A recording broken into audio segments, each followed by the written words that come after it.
السلام عليكم ورحمة الله وبركاته. ازيكم عاملين ايه؟ يا رب تكونوا بخير. النهارده جبت لكم وصفة جميلة لآلام الأسنان يا جماعة. التخلص من آلام الأسنان بإذن الله في 5 دقايق. كوباية مية أو نص كوباية مية عادية من الفلتر، على نص معلقة ملح. نص معلقة ملح يا جماعة هندوبها في كوباية المية دي كده زي ما انتم ما شايفين. هنعمل أحلى مضمضة للأسنان زي ما انتم ما شايفين اهو. أحلى مضمضة للأسنان، افضل وصفه يا جماعه للتخلص من الام الاسنان. طبعا يا جماعه دي هنعمل مضمضه، دي مضمضه للاسنان. يعني لو اسنانك وجعتك في الليل وانت مش عامله حسابك مثلا في اي برشام او اي دواء، هتعملي المضمضه دي بسرعه كده وتعملي مضمضه وتطلقيها. تعملي مضمضه يعني هتمضمضي بيها بقك مكان الضرس اللي وجعك.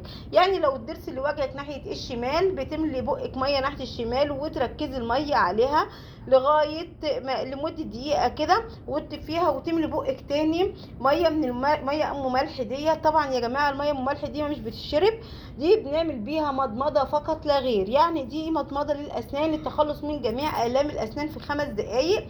طبعا الوصفه دي جميله جدا وسهله. انتوا عارفين الملح طبعا بيعمل على اللثه، يحافظ على اللثه طبعا ويقوي اللثه. يعني وصفه جميله وسهله جدا جدا يا جماعه.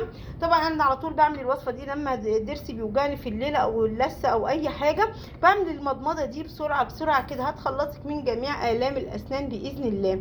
وصفتنا سهله وجميله جدا جدا يا جماعه. دي الوصفات السهله اللي احنا بنحب نعملها، يعني وصفات سريعه ومهمه جدا جدا ومفيده، وطبعا عمرها ما هتضرك ابدا لانها وصفه سهله ومن البيت.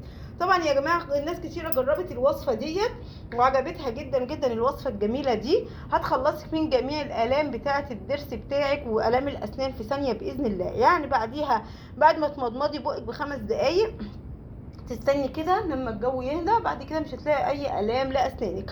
وصفه سهله وجميله يا جماعه، جربوها وان شاء الله تعجبكم. الوصفه السهله الجميله دي التخلص من جميع الام الاسنان في 5 دقايق يا جماعه.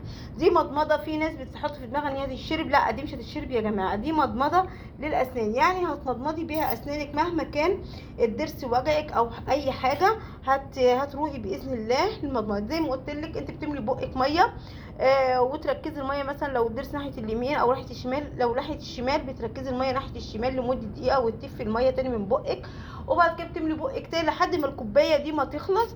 هتلاقي باذن الله بقك واسنانك ارتاحت جدا جدا.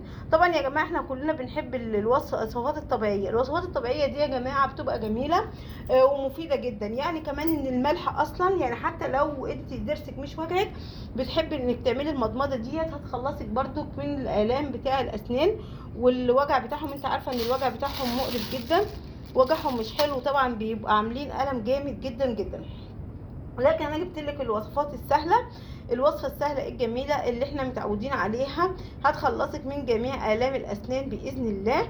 وصفتنا سهله وجميله. اتمنى الفيديو يعجبكم يا حبايبي، جربوها وان شاء الله يعجبكم جدا. مش عايز اطول عليكم الفيديو اكتر من كده. اتمنى تجربوا الفيديو بتاعنا دوت لانها فيديو فعلا جميل جدا جدا، وفيديوهات انتوا عارفينها سهله وجميله.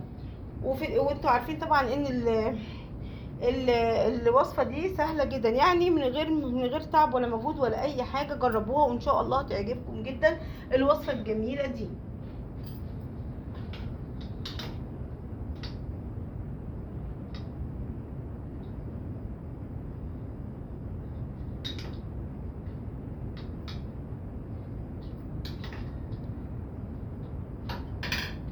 اهو يا جماعه زي ما انتم شايفين، اهو يا جماعه زي ما انتم شايفين. يا رب تكون الوصفه بتاعتنا عجبتكم، جربوها وان شاء الله هتعجبكم جدا جدا. لان زي ما قلت لكم الوصفات الطبيعيه دي اللي من البيت بتبقى جميله ومش مكلفه طبعا، وانا متعوده ان انا بعمل الوصفات اللي هي فعلا وصفه بتبقى سهله ومش مكلفه خالص.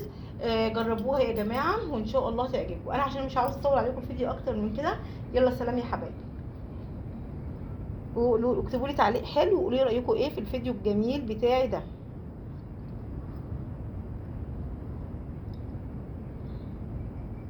يلا سلام، سلام يا حبايبي. سلام. يلا يا جماعه اتمنى الفيديو يعجبكم.